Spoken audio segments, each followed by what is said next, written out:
All right, Assalamu alaikum. MashaAllah, that was much better than last night. I'm proud of you.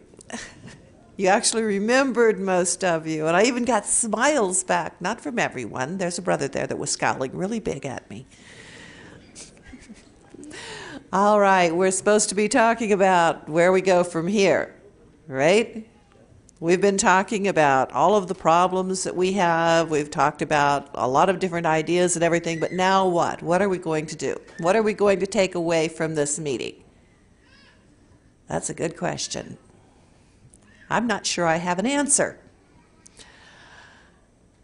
So we'll throw out a few more ideas rather than answering. We'll just toss out a few more ideas. You know, that's what you do when you don't have an answer. You ask questions.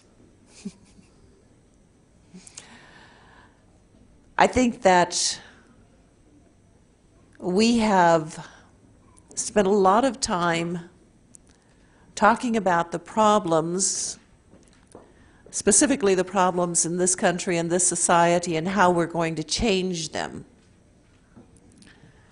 And I think we're putting the cart before the horse, as we say, which means that you have to take things in a logical order, all right?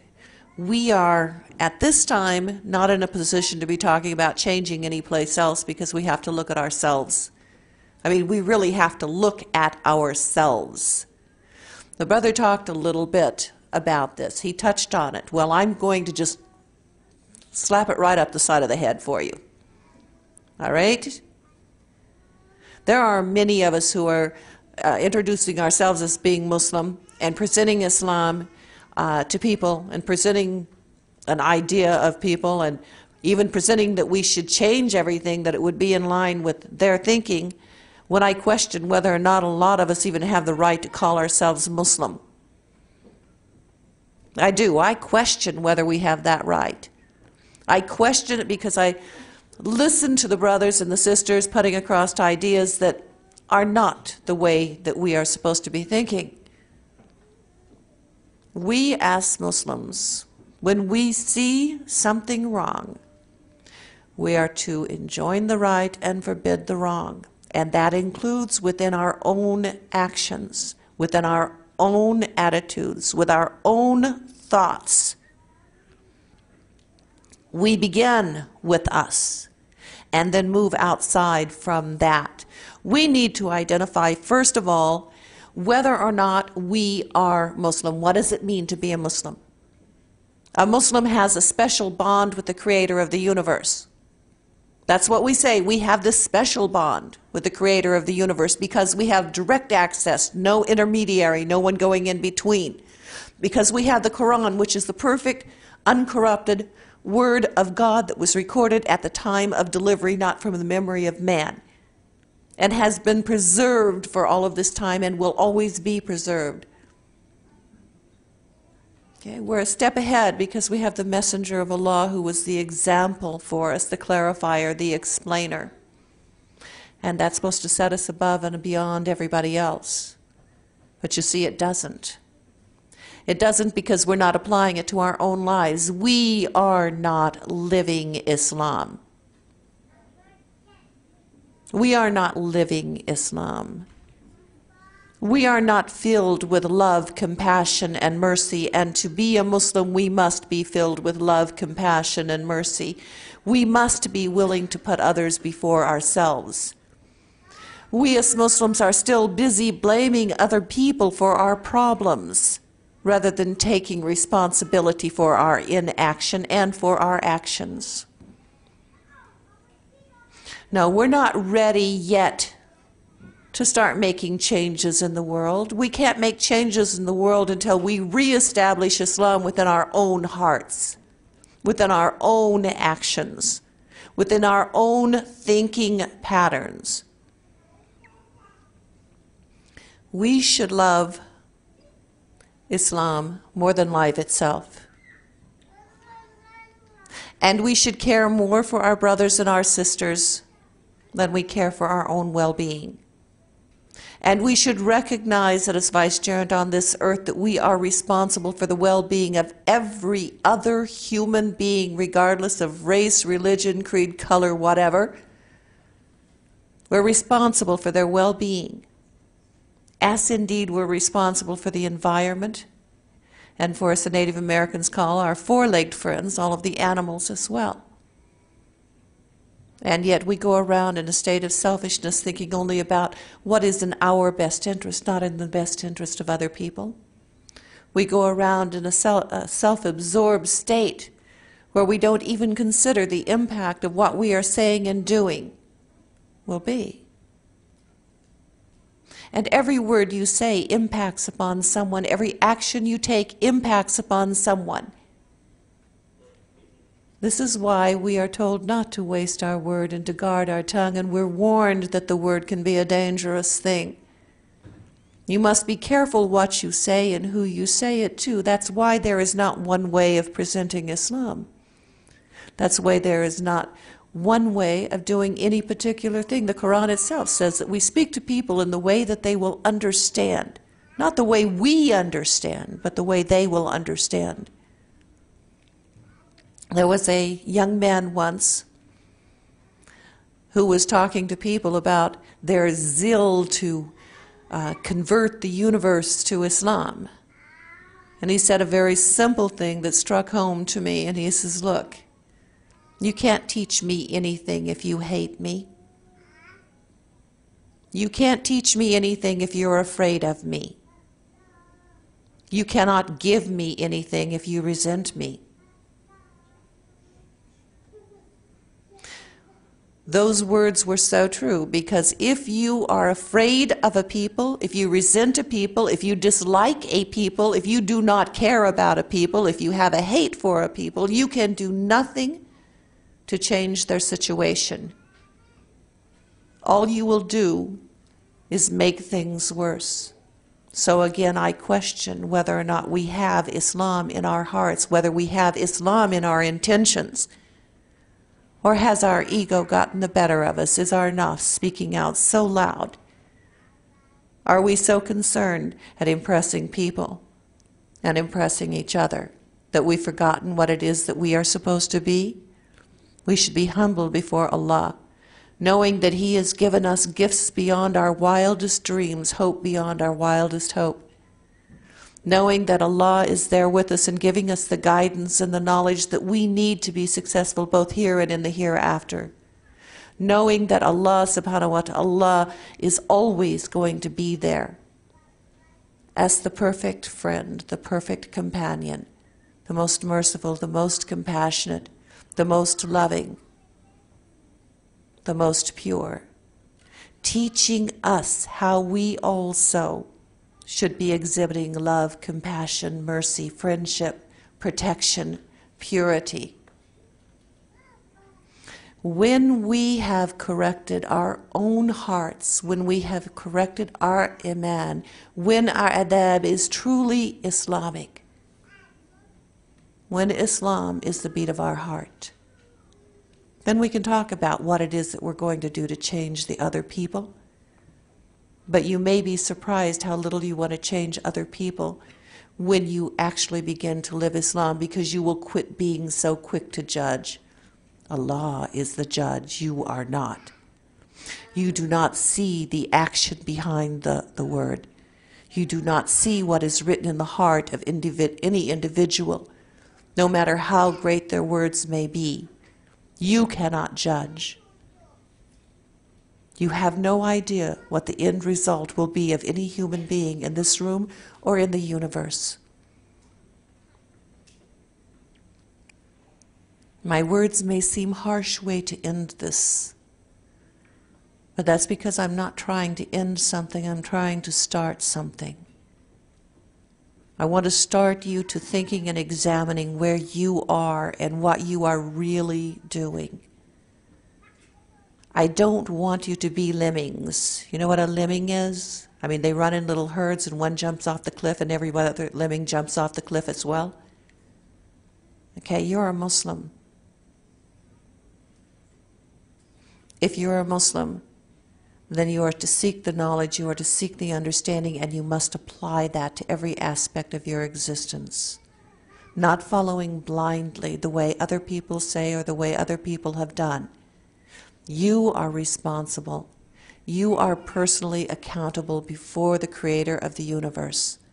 No one can defend you. Indeed, no one will want to defend you on the day of judgment. The only defense you will have is your own hands, your feet, your tongue, your heart, your Quran, your actions. Are you ready for that?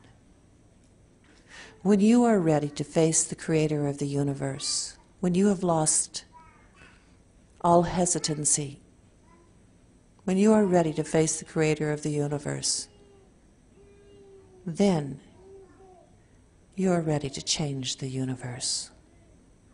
Assalamu alaikum.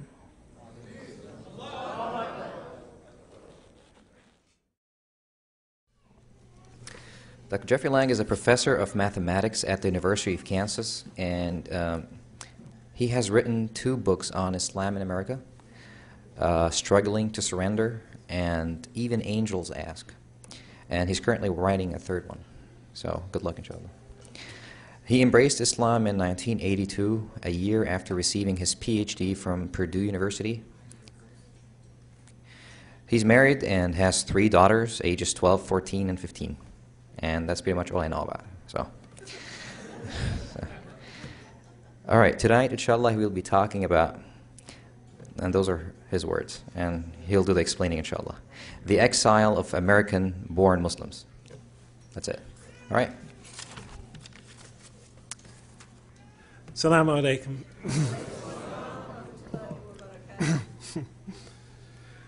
Okay, the exile of American-born Muslims. What am I going to talk about? I'll begin with a question. What is the largest group of Muslims in America? The largest group of Muslims in America? Well, of course, among the Muslims, what's the largest group? Well, let's see. Men? No, maybe not. Women? Immigrants? Converts? I don't know. Well, let's just try to calculate that, roughly.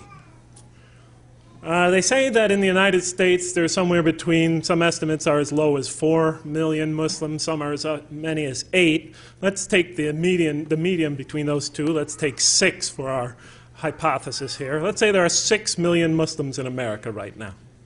I think it doesn't affect the calculations all that much. But let's say there are 6. Estimates are that there is approximately 1 million of those 6 Muslims, approximately 1 million of those are converts. Okay, so we'll take the 1 million or so converts and put them on the side temporarily. That leaves 5 million other Muslims.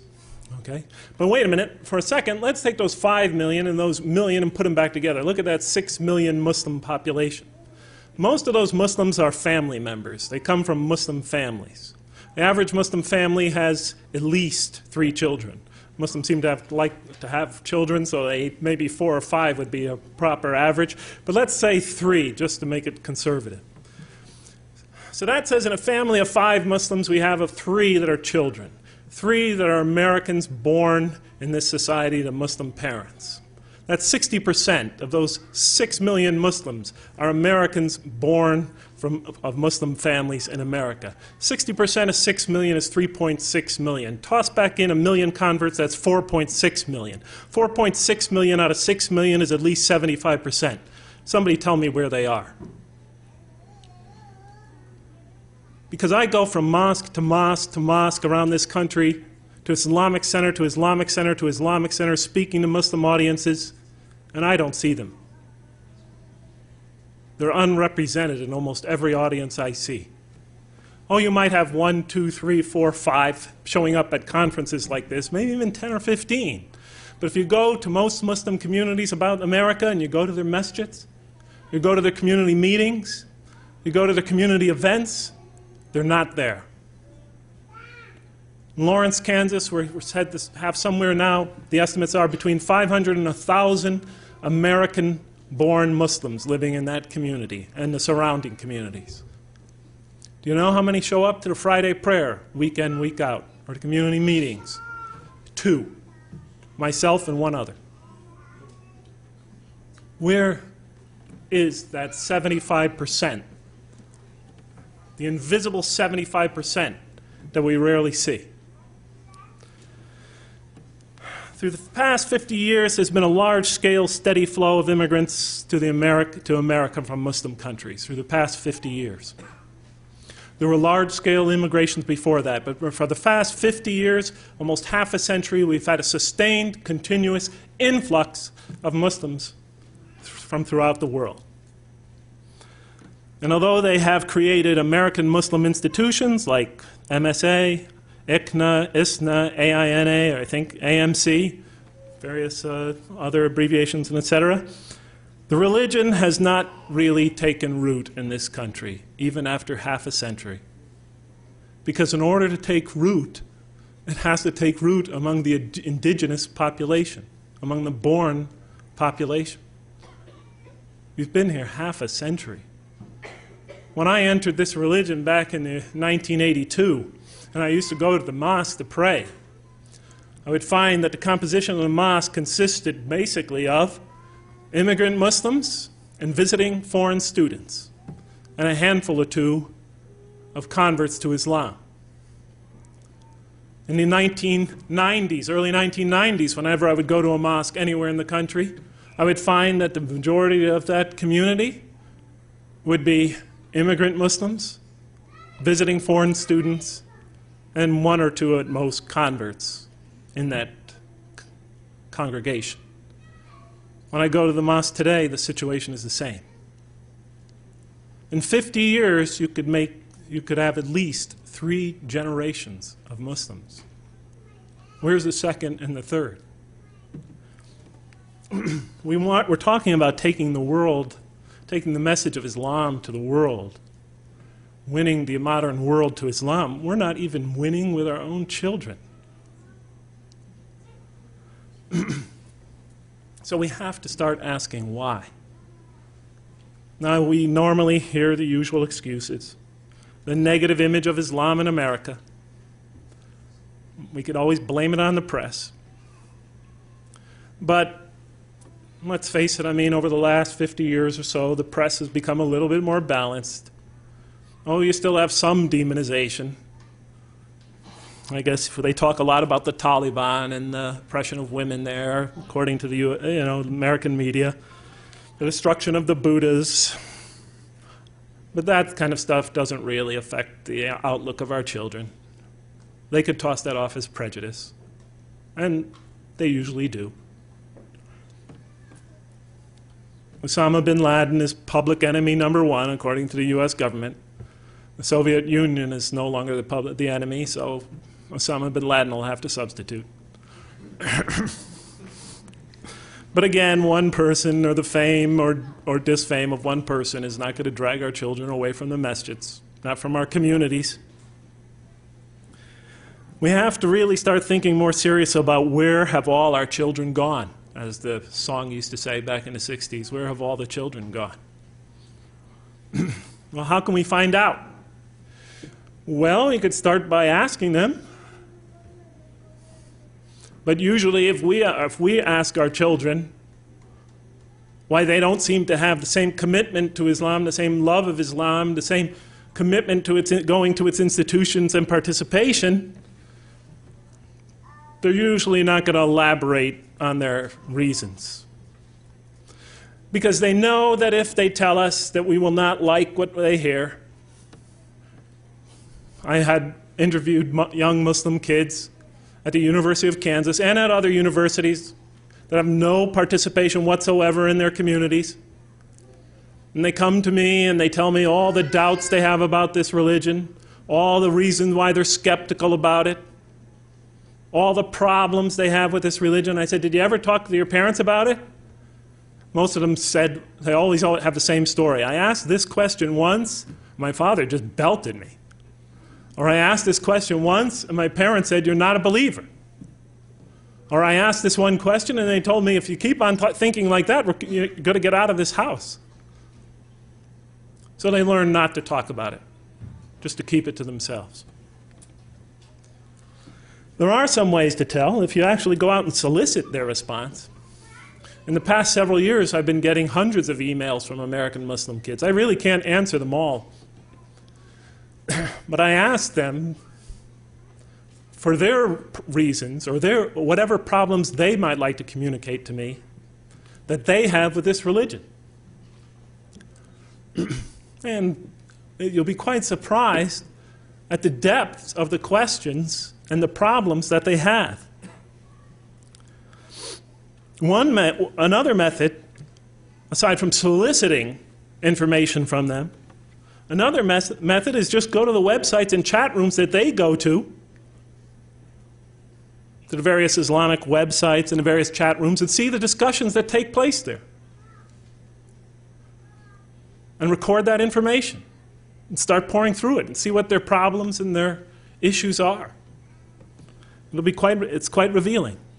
So far, I've collected several hundred pages of data on what our children are, and converts also, because they're part of the American Muslim sector of our society, charting what they have to say about our religion and what problems they have and why they're not participating and why they're drifting away from this religion. Because half of the people that email me begin with this remark: I either think or am no longer, I either think I am or no longer am a believer. I think I'm becoming an atheist.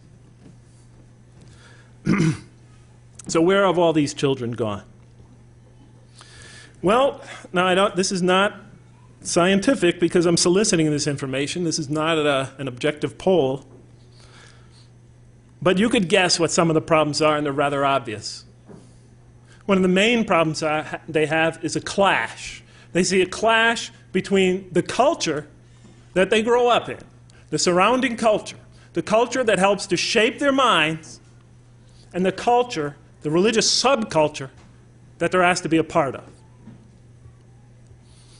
This issue of culture class, of separating culture from religion, of trying to separate essential Islam from interpretations of Islam, culturally based interpretations of Islam, is a central issue among that 75% of Muslims in America, that invisible 75%.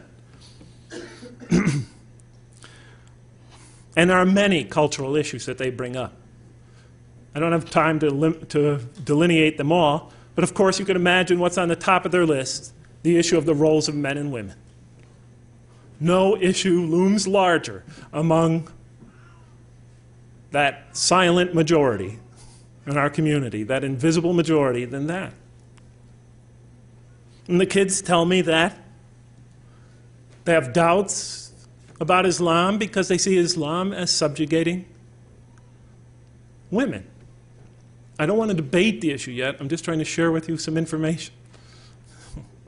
If you wanted to debate about Islam and women in Islam the other night, that was for the other night. I'm just trying to share some information and outline a very long chapter in my book, in my next book. They say that women are discouraged from attending congregational prayers. Some of them describe the mosque as a men's club, as a Young Men's Muslim Association, the YMMA, one lady wrote. They tell stories of how they were kicked and thrown out of the mosque because they wanted to attend the Friday prayer and not be shunted to some small, dingy, dark room in the back where a couple of other ladies are stranded, where they don't even get to see the speaker. And they have to sit in some closet somewhere listening to the Friday prayer. They tell me these kind of stories. How they fought bravely and maybe with a couple of other sisters and resolutely until they were practically almost bodily thrown out, or at least threatened that way. And so they stopped going. And their connection to the community ended right there.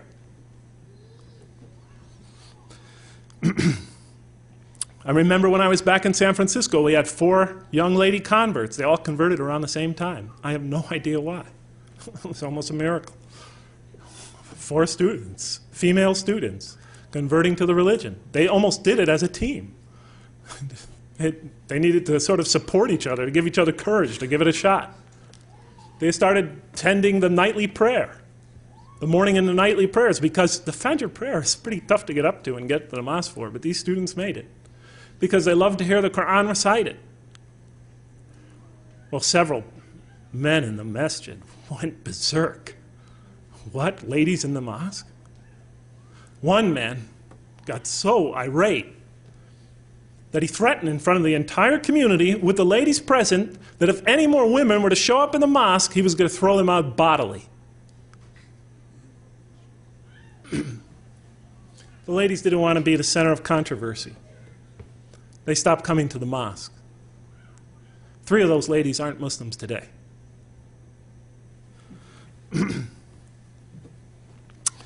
Women are denied positions of influence in our community, denied positions on boards of directors, denied representation in the community, political representation, social representation. We call that disenfranchisement, when you're not allowed to let your opinion and voice and perspective be heard.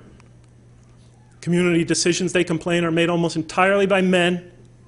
The women's voice is not heard, except among their fellow women. But since the major community decisions are made by men, they're excluded from that. That's their complaint.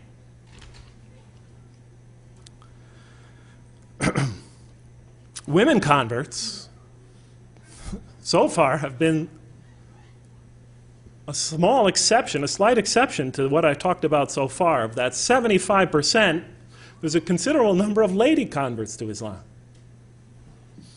that participate in their communities against great odds. Or at least that's what they say. That's what they're reporting to me. Against great odds. Because not only do these ladies feel, rightly or wrongly, just trying to help us understand why people are not coming that we would expect to be coming, why this majority is almost invisible. What they tell me is that they're treated like second-class citizens in the Muslim community. As a matter of fact, they tell me they're treated like third-class citizens in the Muslim community or fourth-class citizens. Because they tell me on the top you have the Muslim men, and then next you have the women from foreign countries, Muslim women from foreign countries. Then on the third tier you have the immigrant women, Muslims, and then on the fourth tier you have the American lady convert.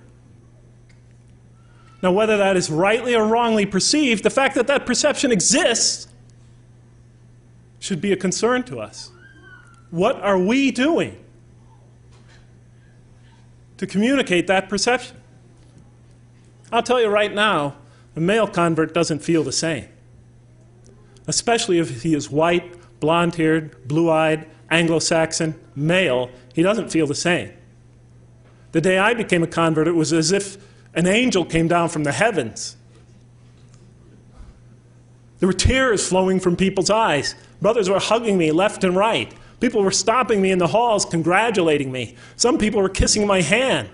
They couldn't keep their hands off me. The day I went to a meeting, I must have had my pockets were so filled with people's addresses and papers. I looked ridiculous. I looked like the Scarecrow in The Wizard of Oz.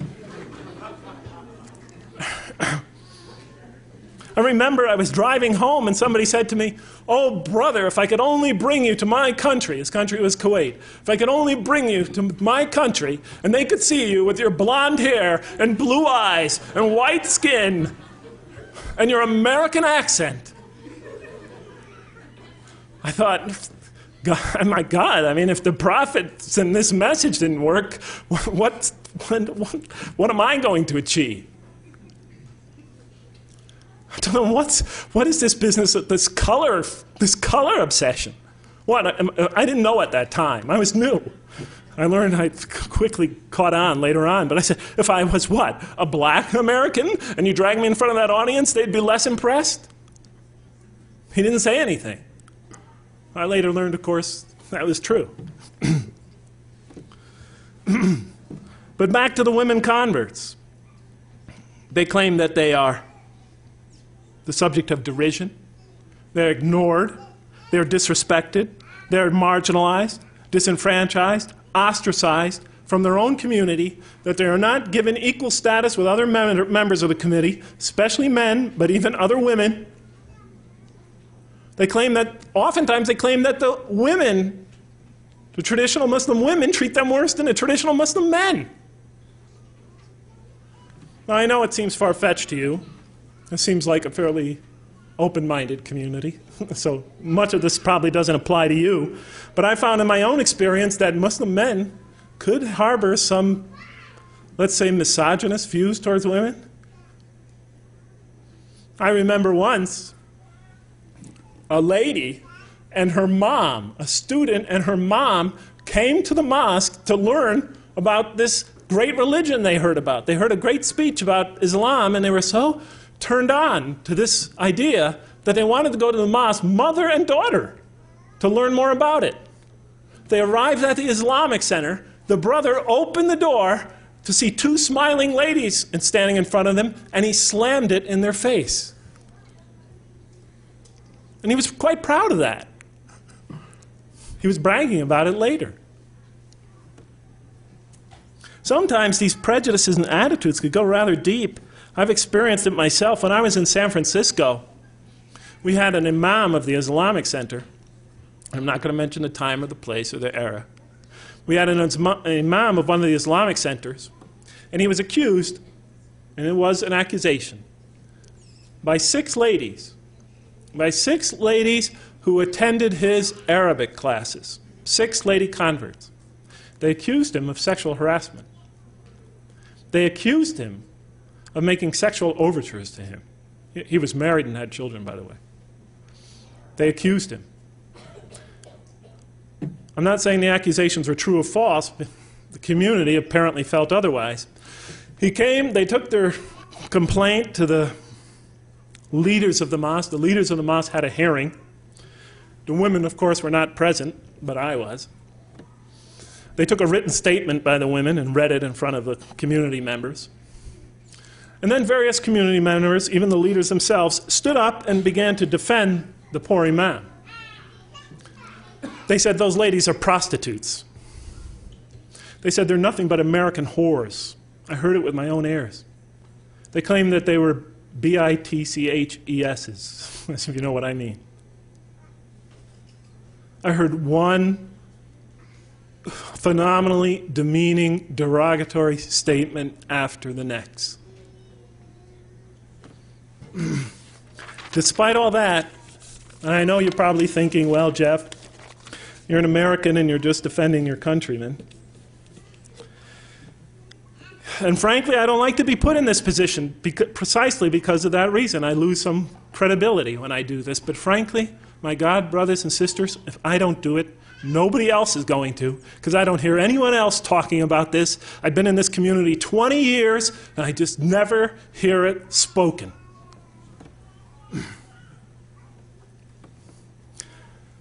No wonder our children feel separated from their community. I only brought up one cultural issue. There are other cultural issues as well, which I don't have time to go into. The children also complain, and the converts also complain, that there is an intellectual divide that they have to face, that they cannot seem to relate to the khutbahs, the speeches, the positions,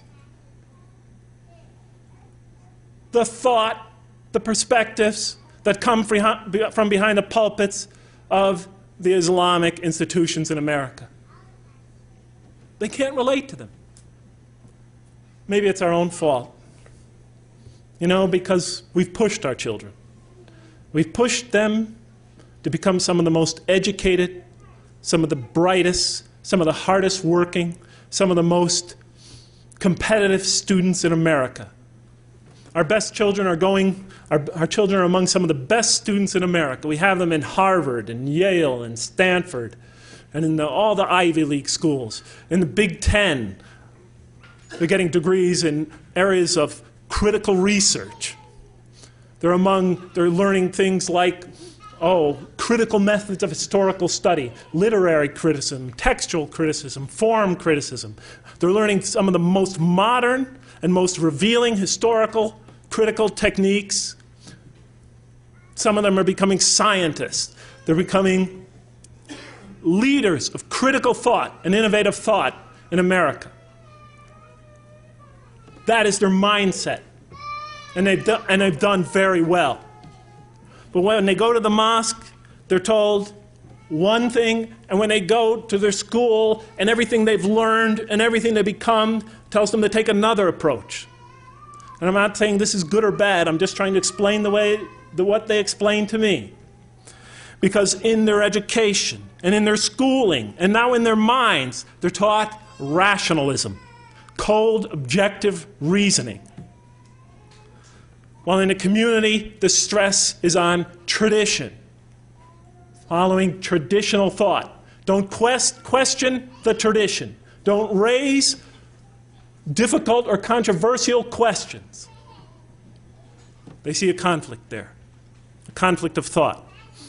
In their education and in their society and in their entire life, they're taught individualism. It has its good and bad sides, but they're taught individualism.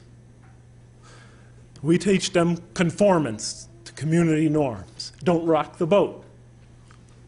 Don't make a fitna. Don't create havoc in the community. Don't ask too many questions. One American lady convert back on the West Coast, she converted when she was 53 years old. Her husband had died several years earlier. She discovered this religion by reading the Quran, converted to the religion, and she would be constantly going to the leaders of her community, asking them questions, especially about the role of men and women in Islam, badgering them again and again because she didn't find the answers were satisfactory. And she was attacking them on rational grounds. At first, they politely replied, and then they tolerated a little more, and then they started to get a little bit angry with it, and finally they just told her, just leave us alone. Keep your questions to yourself. You are only a convert. We've been Muslims all our life. You are only a convert. The lady had a reply. She said, so were all the companions of the Prophet, peace be upon him. Our community, the American community, teaches our children innovation, adaptation, relativism. Our community stresses the eternal and immutable. Our students are taught critical, objective research. We teach them to revere the ancient authorities. And they see it as a conflict. They see it as two mutually exclusive approaches that both sides are unwilling to meld, to bring together the two approaches, to seek reconciliation. Since our children, since this great 75% of Muslims, are you guys getting exhausted? I could tie this up in 1 minute. I thought you'd want, I tell you the truth, I expected you to want to throw me out of here, but okay. Since this great 75%, at least, this great 75% of invisible majority, is told that our communities are the true, practical model of Islam in America.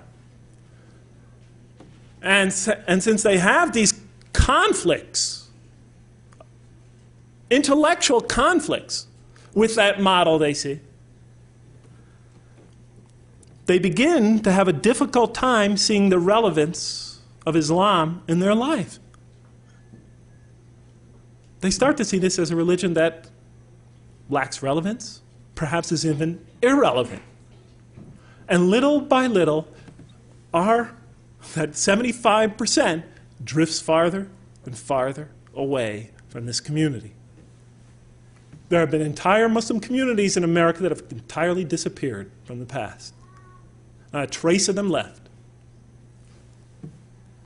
If you take away right now the immigrants and the students from the Muslims in America, the masjids and our institutions will be empty. And those masjids and institutions will be converted to some other secular uses.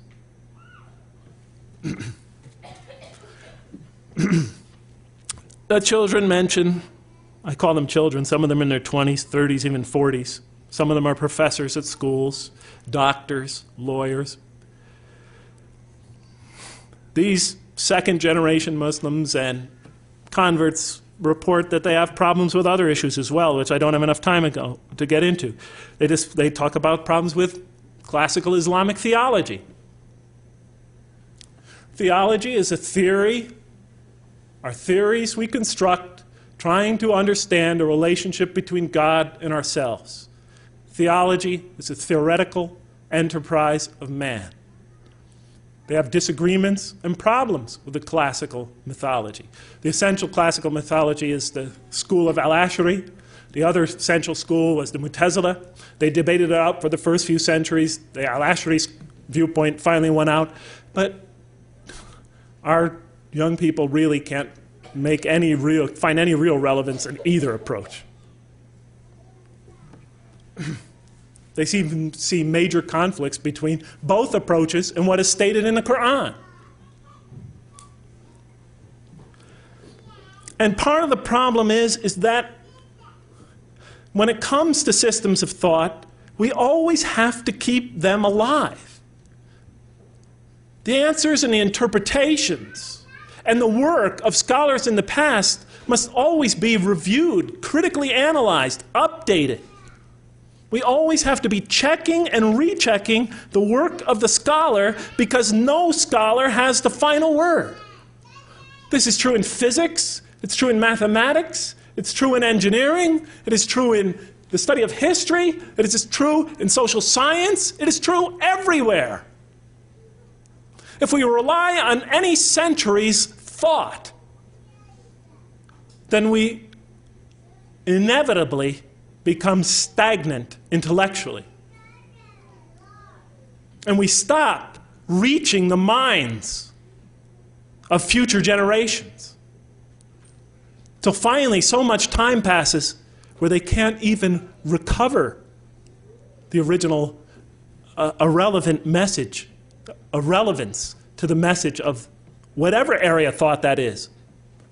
They can't even recover a link between that message and themselves, because too much time has passed. And it's too hard work. Our children, many of them, are suspicious of the Hadith collections. They learn all these critical methods of historical research, and now they begin to have doubts. Why does that happen? Because the science of Hadith has now been put on a shelf, and we refuse to revive, to perform that same type of critical research that was done centuries ago. How many real Hadith scholars, Isnad critics, Matan critics, historical critics, how much of that criticism is really going on today? Even if that criticism only brings us back to the same point we were before, that is good.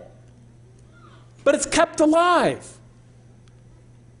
It's kept alive. The great Indian thinker Iqbal wrote a book about the revivification of the Islamic sciences. He said this is extremely important. We must always investigate and reinvestigate and research the work of the past. Either perfect it or confirm it. Or confirm it. But if you just put it up on a shelf and let the science die and just rely on it, the work of the people of the past, then we become disconnected with it. And we have the problem we have today where there are children no longer have confidence in one of the most important areas of our community building. They're complaining about it. There's a huge distrust among them. Almost every kid that emails me brings up this subject sooner or later. What are we doing to answer them? And I don't just mean answer them. I mean, answer them according to their level of thinking, according to their experience, according to their level of thought, according to the techniques of critical investigation that they're learning in American universities. What are we doing to reach them?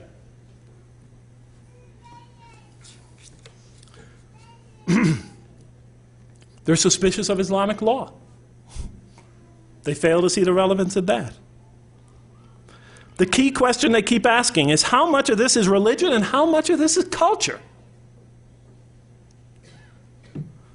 How do you separate religion from culture? They keep saying again and again. How do you tell what is essential to Islam from what is not essential? How do you know when some ideas were added to the religion, and how do you know which ones are essential and original to this faith? That's the question they're asking. We don't even allow them to ask it, and we don't prepare ourselves to answer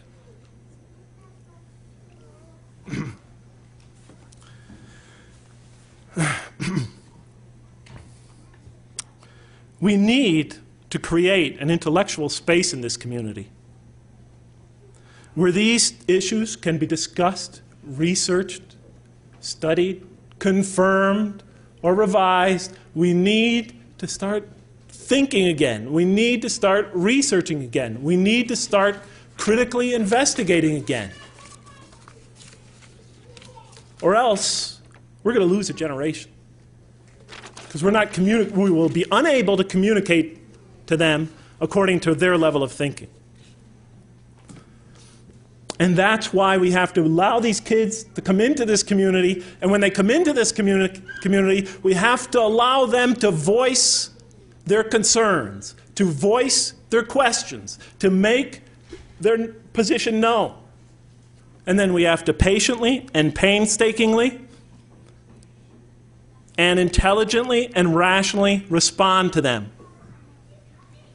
Because as long as we fail to do that, we give them a one-way ticket outside of our community. The type of scholarship we need to revive all the great Islamic sciences. We definitely need to revive that. Especially here in America, where we are on the front lines of the confrontation. I hate to call it confrontation, but on the front lines of this confrontation between Islamic thought and Western thought. I don't see it as it has to be a confrontation, but right now it is that way. And I think one thing we have to do is get out of the bunkers. But in any case, what can we do right now? I'll take about 8 minutes of your time and try to summarize that. Like I said, one, create in our communities the intellectual space to be able to start discussing things. Discussing problems, discussing issues, discussing questions. Because right now, in our communities, we run them like one of those oppressive oligarchies that most of our communities immigrate from when they come to the United States. You know what an oligarchy is? Where you have a small group of people ruling the entire country, controlling all the thought coming in and going out, and not allowing any dissenting opinions. It seems I've been at the University of Kansas 20 years, and every time a new administration comes to power, it's always some kind of coup. And then after they come to power, anybody who disagrees with them, you no longer hear them giving a Friday prayer speech. They're not allowed to disseminate any information in the mosque. And that group controls all thought, all expression in the mosque, until another group could somehow or other manipulate the situation and get their coup. And then the whole situation keeps starting over and over again. We have to have freedom of speech and expression in our community, or at least create the space for it. And that's why I like addressing Muslim student associations, especially the American-born students there. If you can't find space to have your ideas discussed and expressed, make space. Form another association. Call it the Second Generation Movement. Call it the Second Generation Muslim Association. Call it the American Converts Association. Call it whatever you want, but create that space where you could research, learn, discuss, and live to the best of your ability this religion. Intellectually and fully. But you've got to create that intellectual space. A lot of scholarship needs to be done. I don't think I've discussed that well enough here today or made my position clear. But a lot of scholarship needs to be done in our community. And we also need to have our community become much more open, where free expression exists, and where we're tolerant of differences of opinion. But frankly, my brothers and sisters, I think that's going to be going to take too long, and it's going to come too late. Unless we suddenly radically change our whole approach to what we're trying to accomplish in America.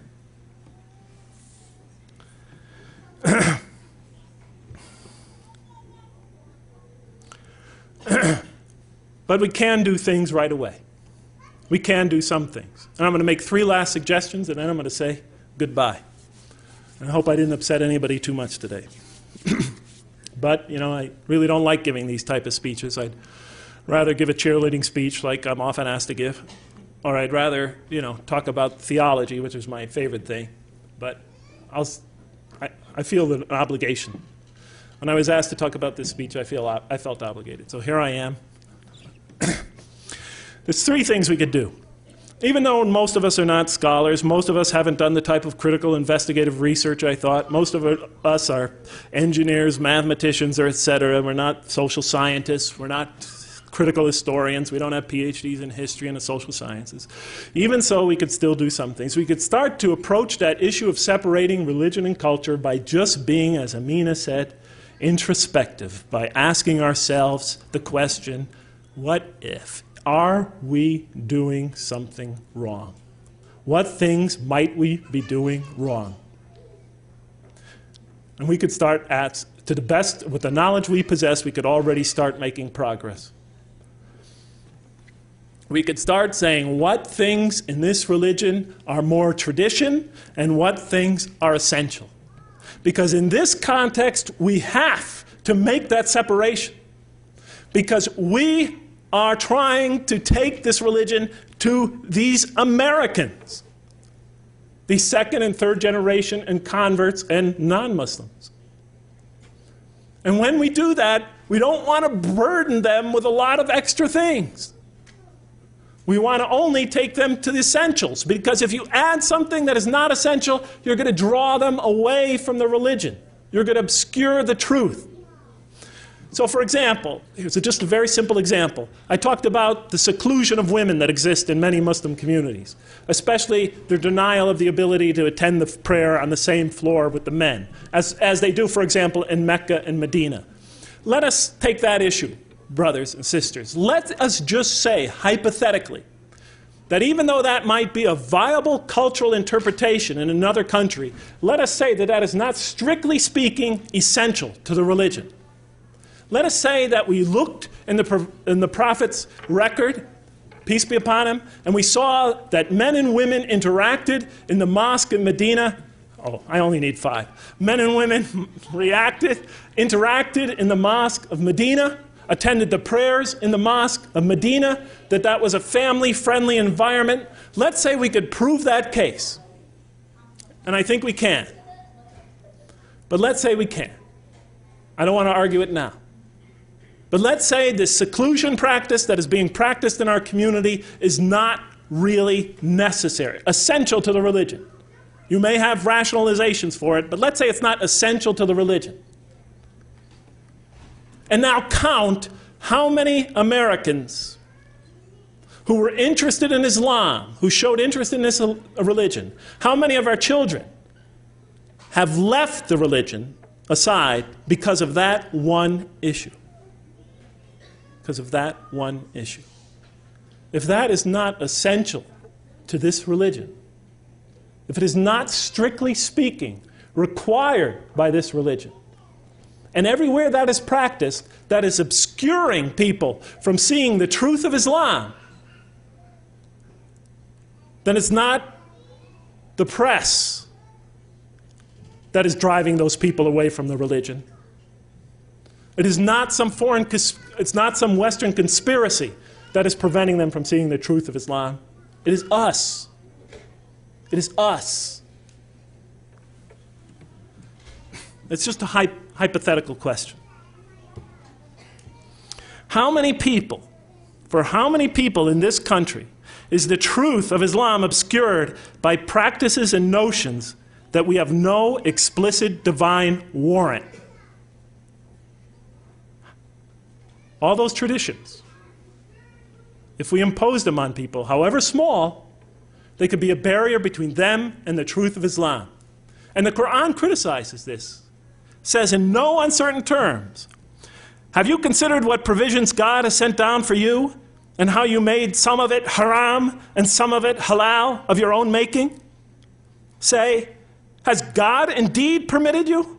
Or do you invent a lie concerning God?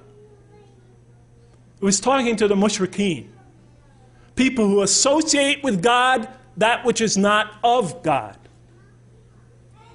They make something sacred that God specifically did not enjoin. And it criticizes them for that. And it says in another verse, and say not for anything you invent, this is halal and this is haram, so that you invent a lie against Allah. Because when you do that, you commit, as we all know, shirk. Associating with God that which is not of God. And why is that such a serious sin?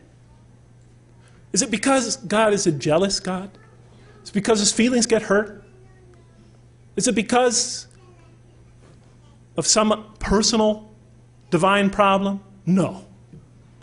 The problem with any kind of shirk, making something sacred that God has not made sacred, the problem with that is you obscure the truth.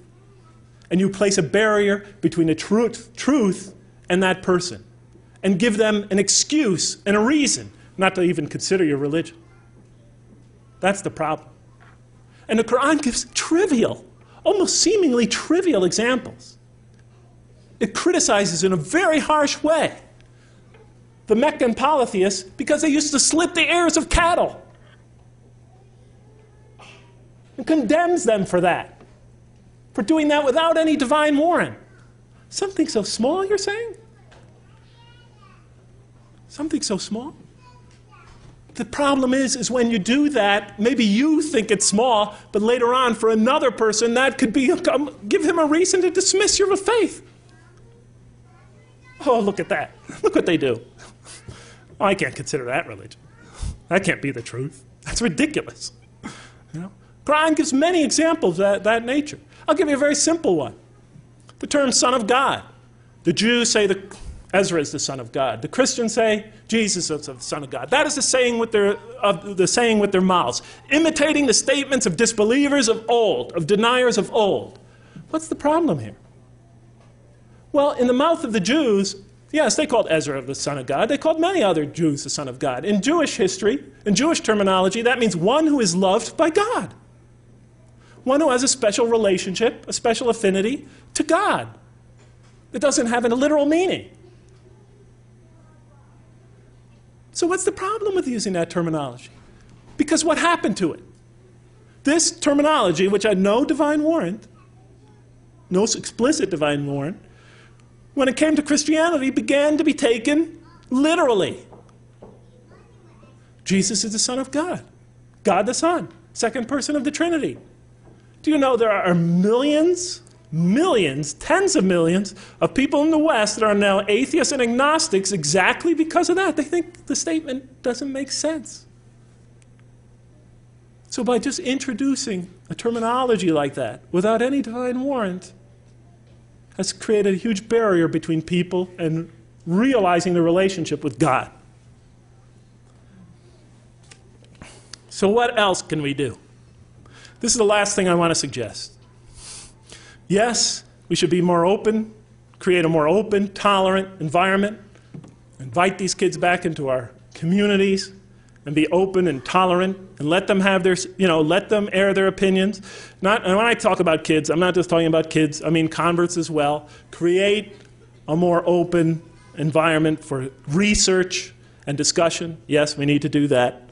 Second, we must make every effort to separate what is essential from Islam from what is not essential to Islam. And we have to really develop some good, vigorous, critical Muslim scholarship in this country. Because right now, really, brothers and sisters, I mean, let's be honest, we just really don't have any real good critical scholars in this country. I mean, come on. Most of our hadith scholars are former engineers. You know, most of us going around the country lecturing have degrees in something. You know, we haven't learned real research techniques in any of these areas. Let's just be honest. You know, our scholarship compared to Western scholarship on religion looks almost juvenile. I'm sorry to say it, at least as far as this country is concerned. And I count myself as much at fault as any of us. You know. But the third thing we could do is follow the model that God gave us in the Quran and in the Prophet's life example. What model am I speaking of? Before you know where you're going, you have to know where you're coming from. You have to know where you are right now. If I want to get from here to Lawrence, Kansas, I better find my place on the map. Well, where are we right now as a community? If I look at the two phases of the Prophet's mission, peace be upon him, the Mecca phase and the Medina phase, which phase would you think this community is closer to right now? The Mecca phase, obviously. I mean, I don't even have to make the argument to you. We're surrounded by a huge culture that hasn't received our message, hasn't even considered our message. And we've faced some discrimination. We're a tiny minority. We're taking a new message. We're facing a tremendous jahiliyyah, to use the Arabic term. You know, that's our situation. We're closer to the Mecca phase. In the Mecca phase, if we're in the Mecca phase, then we should be following more or less and trying to bring people back into this religion, the Meccan model, following the Mecca plan. And now if we look to the Quran, we'll find that 3%, you just take all the verses in the Quran that are of a legal nature, and then count all the verses of the Quran, take the quotient, and you'll find out that about 3% of them are commands and prohibitions, divine commands and prohibitions. 97% of the Quran teaches ethics, the relationship between God and man, the purpose of life, morality, other truths as well. The history of nations in the past teaches us how to be self-critical, how to use reason and faith, the extreme importance of using reason and faith, teaches many, many major themes. You know what I was taught when I became a convert? Rules, rules, rules. If I hadn't studied this religion myself and entered this religion and all I received were rules, rules, rules, I would have left it the next day. Thank God I read the Quran first. If we're going to draw these indigenous people, our own children, that second, third, and fourth generation, those converts and non-Muslims into this religion, let us begin by following the model established by God himself through his prophet Muhammad, peace be upon him.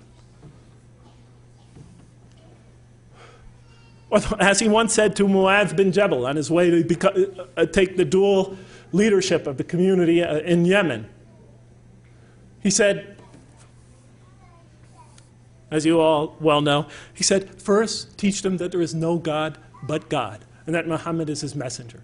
And when they have fully understood that, then teach them how to pray. And when they become consistent in that, and they've developed in that fully, then teach them about fasting during Ramadan. And then once they've accomplished that, then teach them what? About paying zakat and making the hajj. And so forth and so on. He said, make things easy for people and do not make them difficult, and inform them of the glad tidings and do not repulse them. I mean, you've all heard it before. You've all heard it before. Do we practice that here? We're trying to win these kids back over to this religion. We're trying to bring a community of people into listening to this religion. And the first thing we do is get them in that door. We tell them, okay, you, cover your hair, you do this, give her the gold. Okay, don't do this, don't do that, don't do that. You know, I don't mind don't mind telling the people what are the Muslim behaviors or whatever. But that's become we are obsessed with only that.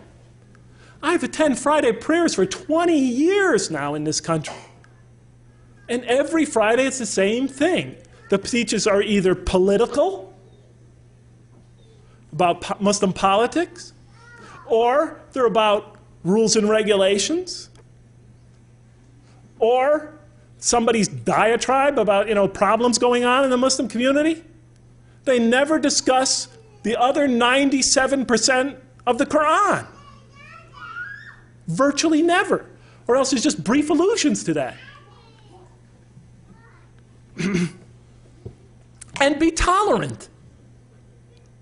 When we bring people into our community, don't expect them to become Middle Easterners or Arabs or Pakistanis or Sri Lankans the next day or ever even. Give them time to grow into the religion.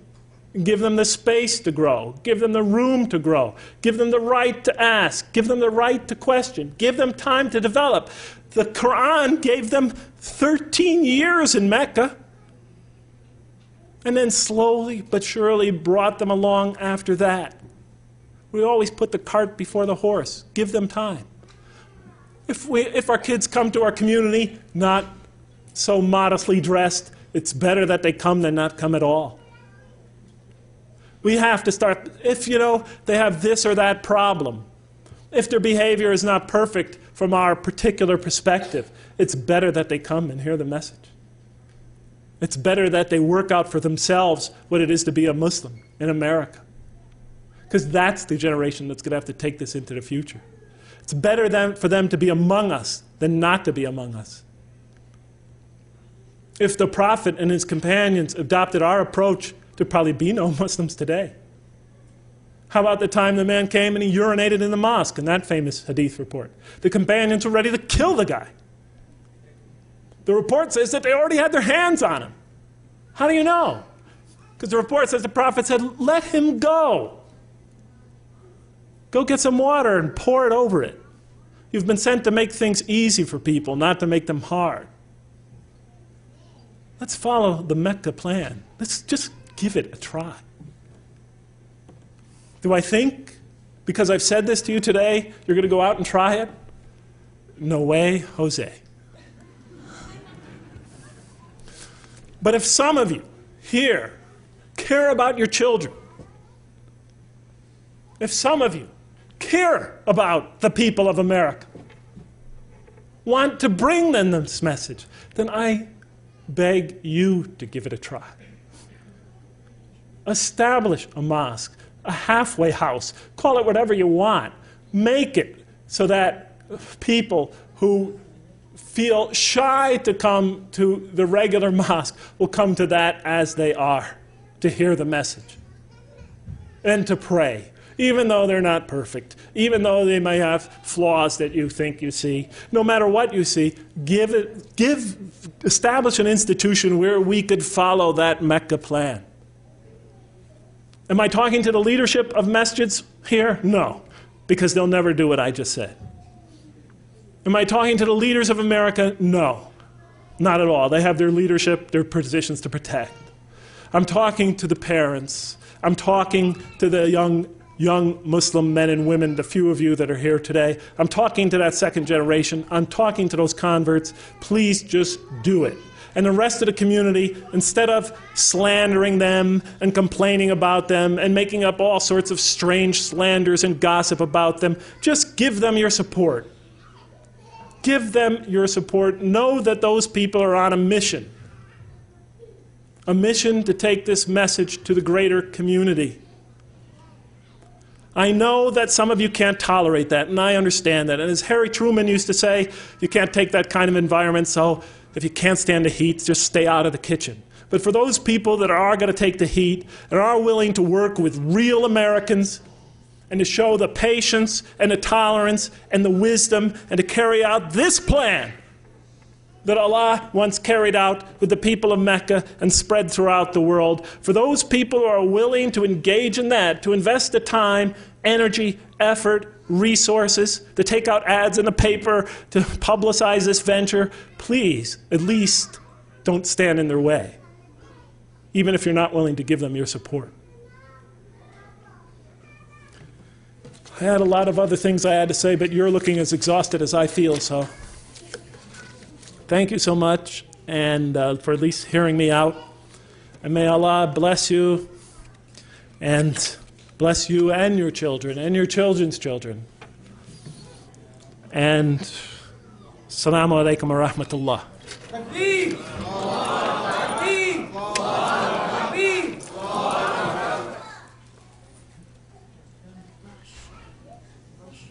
Wow. All right. Jazakallah al khair. That was wonderful. Okay, we have 15 minutes, inshallah, for questions and answers. And I beg you, please, please, if you have a comment, wait to the end.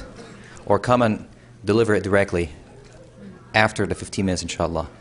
Unless you have a question, and please make it short, come. All right? Otherwise, please, stay there, write it, and they can answer it for you, inshallah, after 10:30. All right? I'm going to say one thing, okay? Short questions, no statements. Short questions, no statements. If you're going to make a statement, I'm actually going to interrupt you because that's the only way we're going to get through this tonight. Yeah. Okay. Bismillahirrahmanirrahim. Assalamu alaikum. I have two questions. One question is for a blonde hair brother. I want you to know that I'm not American, but in some way you are not alone in your problems. Many times I came to masjid, I pray on the front of the other Muslims, and then after that they came ask me if I'm Muslim. So I came from the part of Europe where other people didn't know that they are, until 10 years ago, that they are Muslims. They are just like most of us here don't know that there are 40 million Muslims in China right now, and they are suffering also. But I see there is many negative things that you saw. I agree with you totally, but during your experience and your life as a Muslim, do you see any changes in a good way? I mean, I have experience in the masjids where I went. You are true totally. Your speech is true, and I agree with it. But in some way, from the male side in Islam, I see some positive things that they are getting to. And my question is, do you see same thing? I mean, it's not. Well, I would close that question. And the other question is for all three of you. If you are living in a community which there is a masjid or Islamic center or community center, and in some reasons they are elder people, more respectable people, but in some way they are shutting you down, or everybody who has a new idea, they kind of shut you down or they ignore you. You know what I'm talking about. We are all facing, especially our sisters in Islam. So, do you think? I mean, would you approve if, like, if you've been long time ignored in your community? Do you think that it's a good idea to separate from that community and form another new one? Thank you very much. Assalamu alaikum.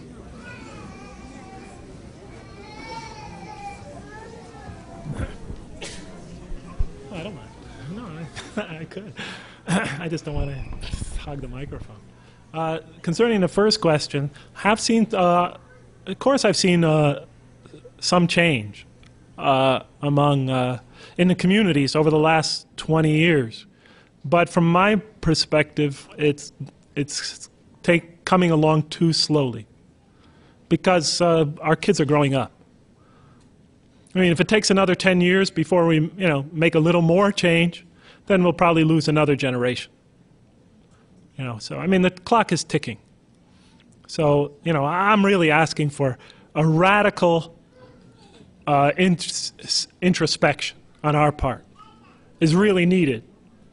As far as the other question, I'll let these two take it. I'm sure they'll agree with me. You noticed in my speech I didn't emphasize separating yourself from the community, but establishing other ventures, other institutions that don't compete with the community, but hopefully working with the community. But maybe, you know, they will not give you your support. But, you know, a mosque that could be modeled on the Mecca plan, where you could draw people in. Hopefully it'll get the support of the community, but, you know, that venture has to be carried out no matter what. But I don't see that as an alternative community. I just see it as a part of the community that's fulfilling an essential function of our mission here in America. Bismillah ar-Rahman ar-Rahim. Well, of course the answer is no for the second question. Otherwise we're going to have a new community every day. Really? Remember we said that Allah subhanahu wa ta'ala in His plan that He's going to test you, and you're going to be faced with different people from different backgrounds. And most of the times these people, they have good intention too, but the only thing missing is just knowledge, or they're ignorant, or they're mistaught, or they need someone who can teach them and be patient with them. And that's part of the working for the path of Allah subhanahu wa ta'ala. However, there are some cases that you don't have choice, because you find yourself just losing your energy, losing your time. But those are really exceptions, and you have to be very, very careful, and it's not anyone who can make those decisions. Unity in Islam, it's one of the highest things, and it's really very crucial, and we don't play with it. So if there are problems in the community, work to solve them, and ask Allah subhanahu wa ta'ala, and be patient. Be patient, and Allah subhanahu wa ta'ala will help you do that. Unless there are some really serious exceptions, then you don't have any choice. Allahu a'lam.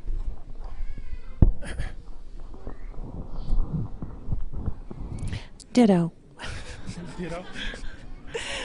No, you can't. We have to be careful about this bit of making divisions.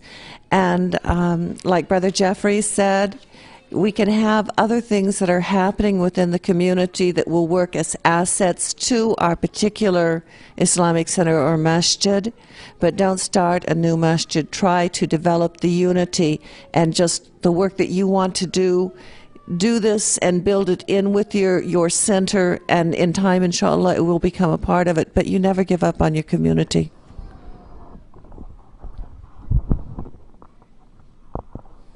Yeah, Brother Jeffrey Lang, you made us feel very sad tonight and broke our hearts from what we heard about our brothers, how they arrogant and ignorant about Islam.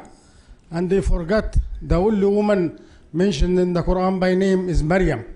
And the Prophet Muhammad ﷺ mentioned many a hadith how to respect our woman. When he said, Ummak, thumma ummak, thumma ummak, thumma abuk. 3 mothers he mentioned the woman. And Islam will never spread in this country and in other parts of the globe if we ignore the woman. We have to raise the flag and hold it very firm, and say, respect women because they are our daughters, our wives, our sisters. This is the only way Islam will spread in this globe. Jazakallah khairan for what we mentioned today, and inshallah for my part, I will spread this word, inshallah, and I hope everyone here will do the same thing, inshallah. Jazakallah khairan, ya. And you too. Okay, my question is addressed to Sister Amina. My question was addressed to Sister Amina. You gave us a lot of things to think about tonight. And my question was, let's say we check ourselves and we see that we are slightly malefficient or extremely malefficient in one of these categories. Could you give us some specific ideas on how to improve? Not just general, but kind of more specific. You know, subhanAllah, this is one of the most beautiful questions I think I've ever been asked. And I can't believe this is being asked by one so young. MashaAllah, it gives me such hope for the future. in seeing such a really astute question being asked. Thank you. As far as what we can really do to change ourselves, I find the most important thing is to come to know Allah. And I suggest this, through studying the attributes and seeing how they apply. I know some of the sisters, anyway, who've been with me for the last couple of days have been hearing a lot about this in particular. But making a conscientious effort to apply what you will learn about the Creator, Allah, to yourself, and seeing how it should influence your conduct and behavior. It's really not hard to be a Muslim. It's not hard. It's easy to be a Muslim. We make it hard because we burden it with so many superficial things that other people can see. How do you tie your hijab? How do you wear your hair? How long is your beard? Okay, we have all of these wonderful things that we can judge each other. Oh, he's better than he is because his beard is longer, or he wears a kufi and he doesn't wear a kufi. And oh my God, did you see that one had a necklace on yesterday? When we're not looking at what's inside, we judge each other very harshly. We make other people afraid of us. Muslims are afraid of Muslims more than they are of non-Muslim. When Brother Jeffrey's talking about the situation of our young people, I spend most of my time on university campuses, and most of these young people were born and raised in this country, and yet they still connect themselves also with another country, and they all tell me how much they are afraid of Muslims. They're afraid to go to the masjid because they're going to be criticized for this. They're afraid to participate in this particular thing because they're going to be criticized for something else. So they just stay away. And I have them tell me, I feel safer with the non-Muslims because they're not so critical. We change ourselves by, first of all, knowing who Allah is. And you learn that through the 99 attributes. And then just changing one little tiny thing at a time. And I've actually named several of them, not judging each other. That's a biggie, okay? Trying to exhibit the attributes of Allah that should be shown through us, His mercy, His compassion. Not burdening our Islam with superficial things. Don't worry about what other people think of you. They can't put you in heaven. They can't put you in hell. That's the biggest thing to remember. Nobody. It doesn't matter if they like you or not. It doesn't matter if they tar and feather me later today. What matters is between Allah and me. No one else puts me in heaven. No one else puts me in hell.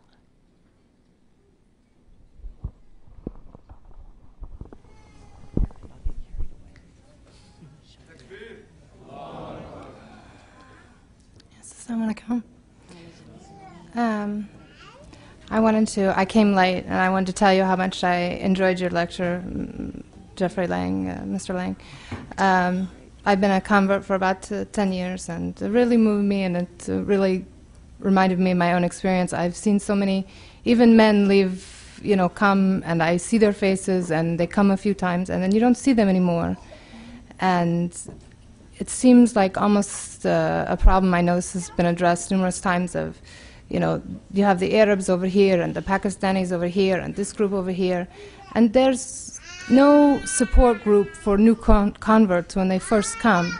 I have lots of friends who are Mormons and other religions, and they do a much better job of keeping committees or whatever going to encourage these people to come. But we get in our social groups here and there and everywhere, and then we have this lethargy. I don't mean to be lecturing, I'm getting to my question, but I don't know how to overcome that kind of lethargic. Me and several other Muslims, American Muslims and other Muslims, have tried to get things started for the kids to encourage them young to develop their pride. But it's the parents, you get Boy Scouts started and the kids are excited, and the parents don't bring them. They don't sign them up. They don't see the importance of it. The same thing with Girl Scouts, or when we have movie nights or this night. The kids don't come. The people don't bring them. And we need to encourage these kids young to start developing a pride and start the kind of conversations that they need to have when they get older, to have that support group to talk to. And I don't know how to, that's my question. How do we overcome that kind of lethargic attitude that we face? Who's here for 3 years? You hope you're not here for 2 or 3 years. Yeah. I guess just keep trying, keep trying, keep communicating that message. Don't give up. I've been saying it for 20 years. I'm still trying. I don't have much hope that, anybody will listen to me. But, even if I die, whenever, even if I die with those being the last words on my lips, at least I know I tried. I'm not saying I'm always right. I'm not saying that, I have all the answers. But I'm just doing the best that I can. But about your comment about even men converting to this religion and leaving soon after, that phenomenon happens much more often than with women. The past year, we've had 2 converts on the Lawrence, Kansas campus convert to the religion. They went to a couple of Friday prayers and they never showed up again. And it happens year in, year out. Male converts especially don't stay in the religion. Somehow, I don't know what it is. Women are just stronger. I mean, it's just true.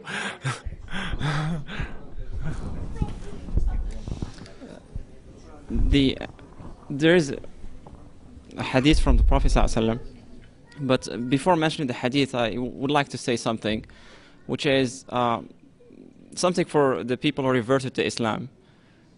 You might think that once you've reverted to Islam, you're going to go to the mosque and you're going to find angels. It's like the one who gets married and he's expecting an angel, right? Really, and that's not right. That's not the way it is. You're going to go to the mosque or the Islamic center. You're going to find people practicing Islam. You're going to find maybe a lot of ignorance and misbehavior and mischaracter. And again, it's part of that test that you're going to face. And Allah subhanahu wa ta'ala is going to put you through that test to see, well, are you really getting to Islam from the door or from the window? Which one? Now let me come back to the hadith. Prophet ﷺ, كيفما تكونوا يولى عليكم. The way you are, you'll be governed. So, and when I was listening to one of the experts in whatever they call it, human science, social science research, and he said something really interesting. He said, when you choose the behavior, you choose the consequences. In other words, if you do not try to change it, then that's the way it's going to be, that's the way it's going to last. And that's why Prophet ﷺ said, كَيْفَمَا تَكُونُوا يُوَلَّى عَلَيْكُمْ. The way you are, the way you will be governed. In other words, if you do not change it, that's the way it's going to stay. And that's the garbage we have in back home, because people are not doing what's supposed to be done, so that we change that dictatorship. And people are just keeping quiet. So the first thing is a test from Allah subhanahu wa ta'ala. We don't have angels in the mosques or in Islamic centers, as wives are not angels and husbands are not angels either. And it's a test, and we have to choose the behavior so that the consequences are the right consequences. And we have to work on it. And we should work on it. And whatever you do and whatever you face, Allah subhanahu wa ta'ala is going to reward you for that. And whatever patience you have, Allah subhanahu wa ta'ala will reward you for that. It's good to tell these things to the non-Muslims and to the new revert Muslims, so that they don't get any misunderstanding what Islam is, what Muslims are, and what the practice and the real message, the difference between the two. One more question, please. Assalamu alaikum wa rahmatullah. My question, Dr. Jeffrey. In a way, the 3 speeches, in my opinion, complement each other. One of the main areas you mentioned in your speech is the lack of scholars here in this country. And in my opinion, that's number 1. Lack of knowledge, is one of the main reasons of too many things we see here. So, as far as I know, there are 2 universities in this country which are teaching علوم القرآن وعلوم الحديث, both Quran and Hadith. And I just want everybody here to know that they can attend that either full-time and or part-time basis. The second, which is my question to you, does it help if American kids from second or third or fourth generation, as you mentioned, will get scholarships in Muslim countries where they have highly recognized Islamic universities? You'll find that in Al-Azhar, you'll find that in Morocco, you'll find that in Tunisia. That's at least the areas I know about. So does that help? If you have those American kids will go there, memorize Quran, know about Hadith, because one of the main goals should be 10 or 15 years from now, every single imam in an Islamic center should have the knowledge. Jazakumullah khair. Yeah, yeah. I think it could help to send our boys and girls to Islamic institutions abroad to learn from classical scholarship, you know, the sciences. It's also important, though, that our scholars in the West also come to learn and understand and be able to utilize the modern, you know, the latest and the latest methods, and understand the current developments in the social sciences and in historical and social science research. Are you following me? Because if they're going to reach the population that they have to work with, the population that speaks and communicates and thinks in that mode, they're going to have to master that mode as well. You see? Are you following me? So I think it's extremely important that we urge, you know, bright young Muslims, you know, to get education in America, in the social sciences, in religious studies, in historical studies, and then if they are gifted, they'll want to go. They'll actually want to go to the Muslim lands, because we want them to direct their, and like you said, scholarships would be extremely beneficial. Research scholarships would be extremely beneficial in this regard, because we want them to take that knowledge that they learn here, the current methods of historical and social research, and then we want to take them and learn of this great body of information, this great legacy that we've inherited from the past. We want them to study it and be able to now communicate what they learned to the Western audience. Mm-hmm. So, you know, we want them to take from the modern, you know, from their current environment, what knowledge needs to be gained, and we want them to apply that research capability to studying the legacy that is before them. Are you following me? Exactly. That's why I said, I mean, you need somebody who was born and raised here. That's the best case scenario. So yes. They know about the issues here, okay? Yes. And then if they go... The issues, the mode of thought, the current methods of research, because if they just communicate in a, say, in a level that is foreign, in a mode of thought and in a dialectic that is foreign to this society,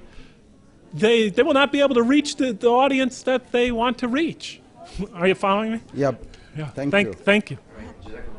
I have to add one thing on there, okay? I promise I'll make it quick, all right? Because Brother Jeffrey brought it up and he said our boys and girls, all right? The brother only said about educating the men. The most important thing, subhanAllah, is to educate the women. The women are the first teachers of the children. If the women do not have the knowledge, the women do not have the practice, the children are going to have a very hard time having it. We concentrate so much on educating the men. It's time we concentrated on educating the women. I think Amina mostly wanted to just make that clear for the audience. But even if he did, you have to realize that when in Arabic, men is a generic term. It can include men and women. And I understood that to be the sense of what he said. So, but for the rest of the audience, just so that nobody gets the wrong idea, huh?